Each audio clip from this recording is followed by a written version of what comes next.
Hello दोस्तों, आज हम बात करेंगे बंगाल शैली का जो अगला चित्रकार है ईबी हेवेल। ईबी हेवेल के बारे में आज विस्तार से जानकारी प्राप्त करते हैं कि जो ईबी हेवेल है इसने भारतीय कला जगत में या बंगाल स्कूल की या बंगाल शैली में अपना किस प्रकार से योगदान दिया उसके बारे में विस्तार से चर्चा करते हैं।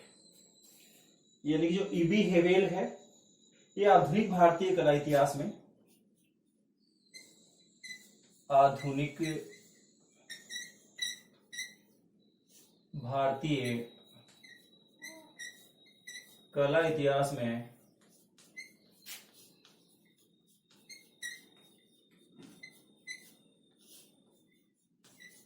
आधुनिक भारतीय कला इतिहास में श्री ईबी हेवेल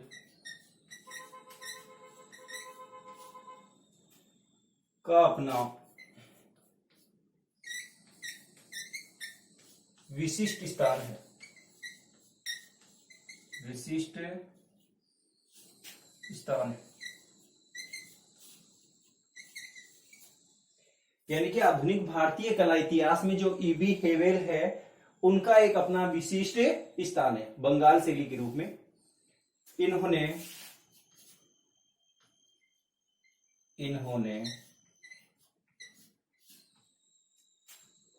भारतीय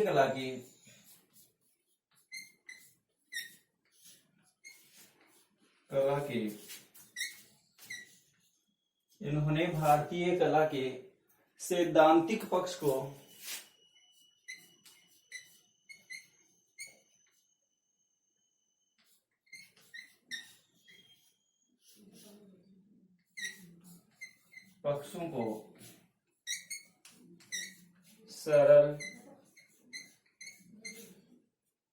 सैद्धांतिक पक्षों को सरल व स्पष्ट रूप में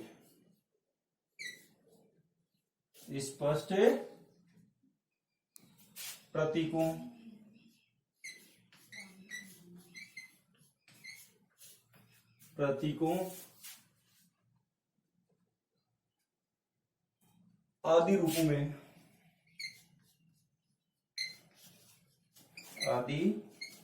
रूपों में स्पष्ट किया।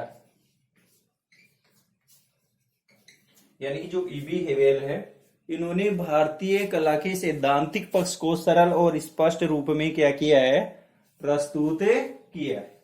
ईबी हेवेल ने भारतीय स्थापत्य कला को किस रूप में, सरल व स्पष्ट रूप में प्रस्तुत किया है। इन्होंने मूर्तिकला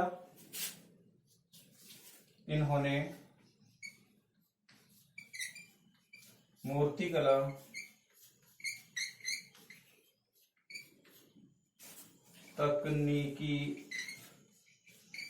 कला के रूपों को भी सरल रूप में प्रस्तुत किया है।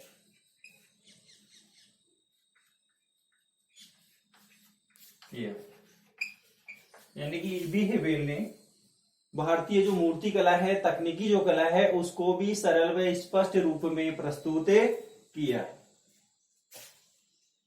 ईबी हेवेल एक यूरोपियन चित्रकार थे, फिर भी इन्होंने भारतीय कला जगत को काफी हद तक एक नई ऊंचाइयों तक पहुंचाने में अपना अहम योगदान ईबी हेवेल ने दिया। इसके बाद में देखते हैं प्राचार्य पद पर नियुक्त। प्राचार्य पद पर नियुक्त यानी ईबी हेवेल कहां कहां पर प्राचार्य पद पर नियुक्त हुए। प्राचार्य पद पर नियुक्त तो जो ईबी हेवेल है सन 1896 ईस्वी में, सन 1896 ईस्वी में ईबी हेवेल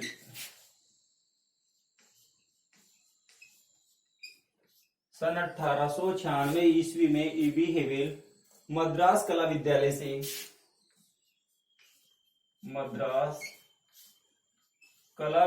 से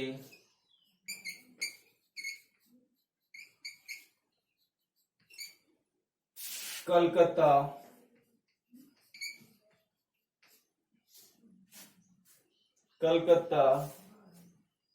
कला विद्यालय के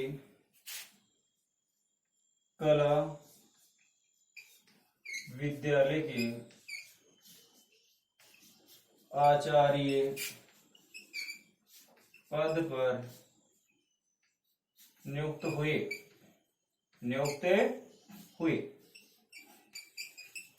यानी कि जो ईबी हेवेल है वो सन 1896 ईस्वी में कहां से? मद्रास कला विद्यालय से कलकत्ता कला विद्यालय के कौन से पद पर? आचार्य पद पर क्या हुए? नियुक्त हुए। उन्होंने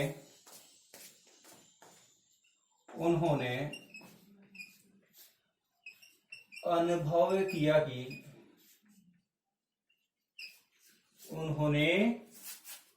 किया कि भारतीय कलाकार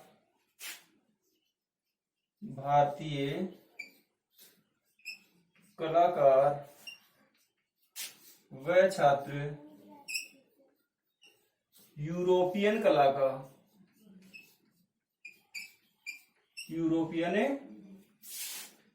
का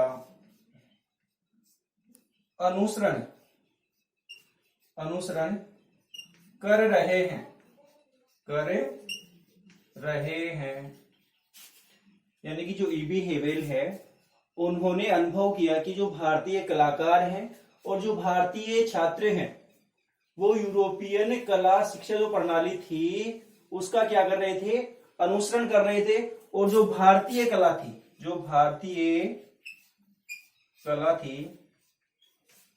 को छोड़ रहे थे। यानी कि ईबी हेवेल के अनुसार जो भारतीय कलाकार और जो भारतीय छात्र थे वो यूरोपियन कला का तो क्या कर रहे थे? अनुसरण कर रहे थे। और जो भारतीय कला थी उस कला को धीरे धीरे क्या कर रहे थे? छोड़ रहे थे। इसीलिए जो ईबी हेवेल थे इन्होंने अपने स्पष्ट शब्दों में जो बातें कही वो कौन सी बातें थी इस कला के बारे में?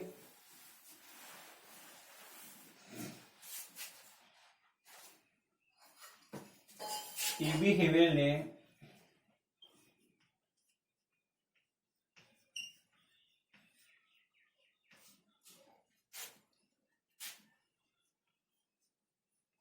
स्पष्ट कहा है कि ईबी हेवेल ने स्पष्ट कहा है कि भारतीय कला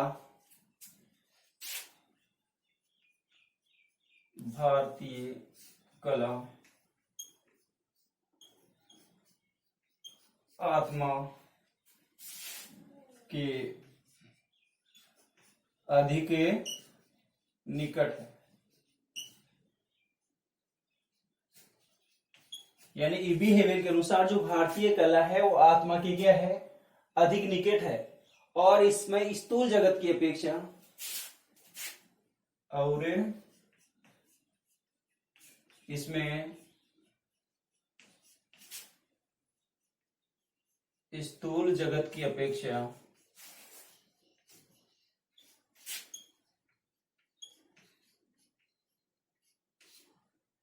स्थूल जगत की अपेक्षा शाश्वत सत्य।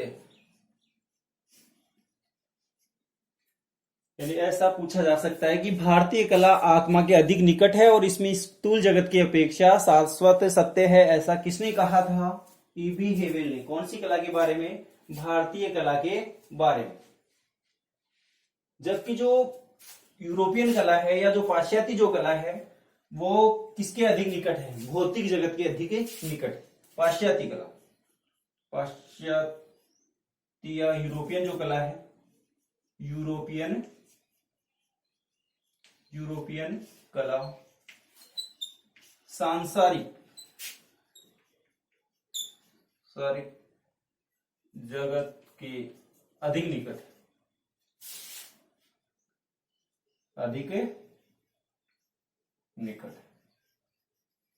यानी इसके विपरीत है कहने वाला। यानी जो भारतीय कला है ये तो आत्मा के अधिक निकट है, जबकि जो पाश्चात्य जो कला है वो किसके अधिक निकट है?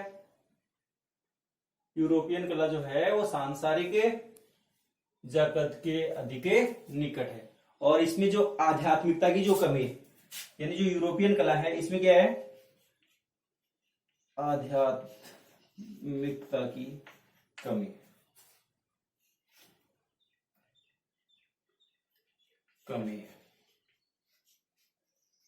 यानी जो भारतीय कला है उसमें आध्यात्मिकता यानी आत्मा के अधिक निकट है, जबकि यूरोपियन जो कला है इसमें आध्यात्मिकता की काफी हद तक कमी है।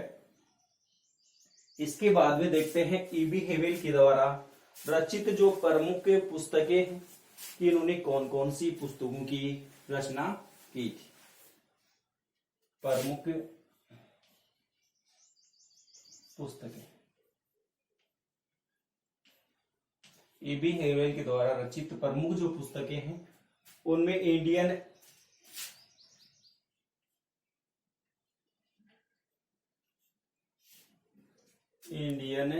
स्कल्पचर,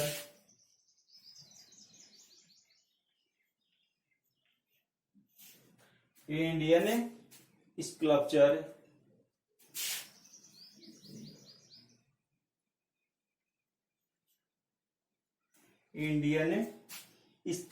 एंड पेंटिंग,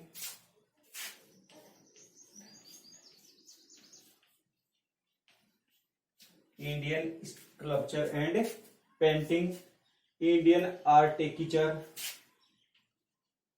दूसरी जो पुस्तक है Indian architecture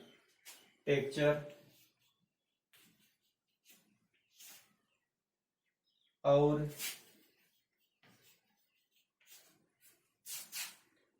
IELTS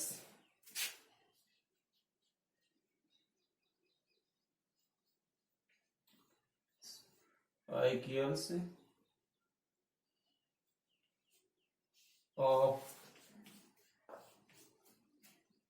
Indian art.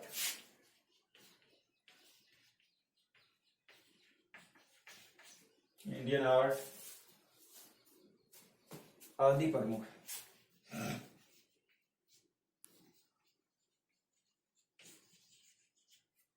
यानी कि ईबी हेवेल के द्वारा रचित जो पुस्तकें हैं उनमें Indian sculpture and painting, Indian architecture